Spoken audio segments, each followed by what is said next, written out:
Hi, and good morning. Welcome again to another edition of Market Analysis for today, July 21st, 2023.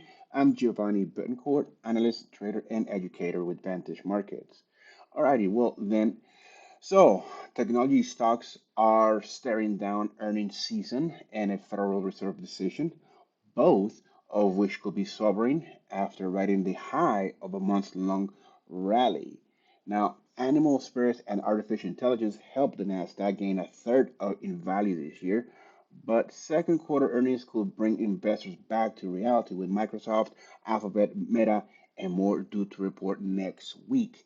So, with that being said, what can we expect out of the Nasdaq in reality? Well, we have here how yesterday we see how yesterday was basically a sell-off.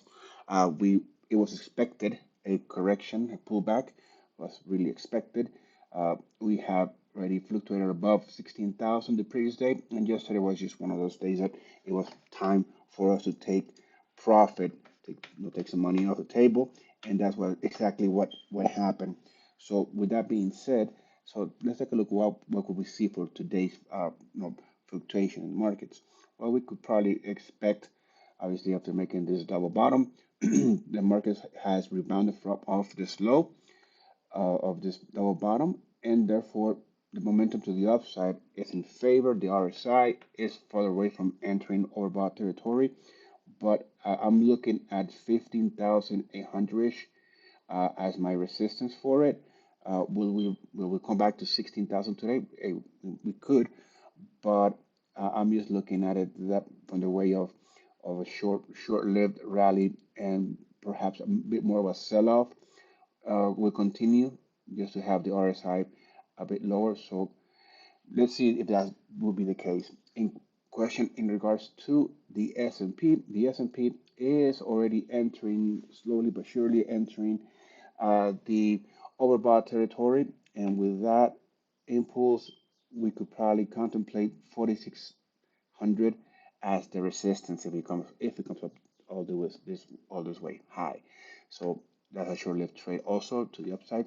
The Dow, however, is already inside the no, the overall territory, and 35,600 would be my resistance level for it. So being long but short-lived. Now, crude oil is looking to trade above $77.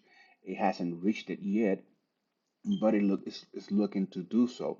RSI is further away, and perhaps we could meet this double top of 77.25. I have my resistance at 77.50, and that would be the target.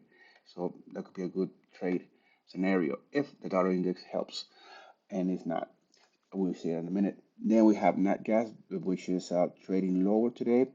It did open with a small gap down. It had been closed, so the continuation to the downside could be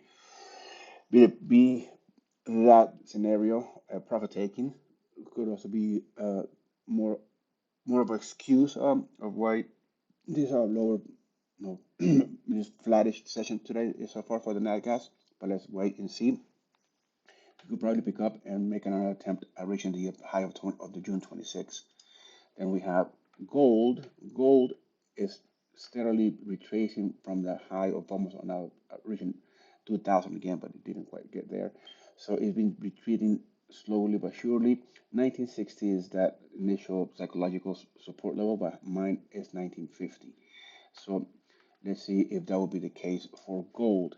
Silver is also, after trading above $25 for a couple of days, it quickly retraced below it and is looking to stay up north of it, up north of 24.50, or come back to 25. But I'm looking at 24.36 as my support, but 24.50 is that support that we could probably contemplate if we are entering a short trade. Then we have copper. Copper had a nice little boost to the upside. It reached 3.85, then it retreated real quickly. So now it's inside of yesterday's trading range. So 380 could be that particular point for copper to see if it finds some support around here, psychological number. And so therefore, that would be one possibility to enter long. But obviously, if we do happen to fluctuate lower, and then that will be a sell-off, short in copper. Then we have Bitcoin that is making a ranging scenario. So this will be a setup for a breakout. So let's break out to what, to the upside, to the downside, one of those two ways. But when it breaks out, it breaks out. So then we have the currencies that are the euro after trading above 112.50, it quickly retraced and now it's trading around 111. So 111 is a psychological support level for it. I have mine at 110.50. RSI is entering neutral zone, so it could be a possibility. Then we have the pound that is been just in a tear. 128 seems to be the magic number for it to find support. It didn't come down to it yet, but let's see if it breaks it, and then I have my stop, my support at 127.515. And all of those things could happen. The currency is trading lower, metals trading lower, indices and crude oil trading lower. If we see the dollar index pop above 101 or towards the 101, we'll see that movement down to on the other assets. So keep in mind that, and have a fantastic trading day. And I will see you tomorrow. Have a nice weekend. Not tomorrow. I will see you on Monday. Have a nice weekend.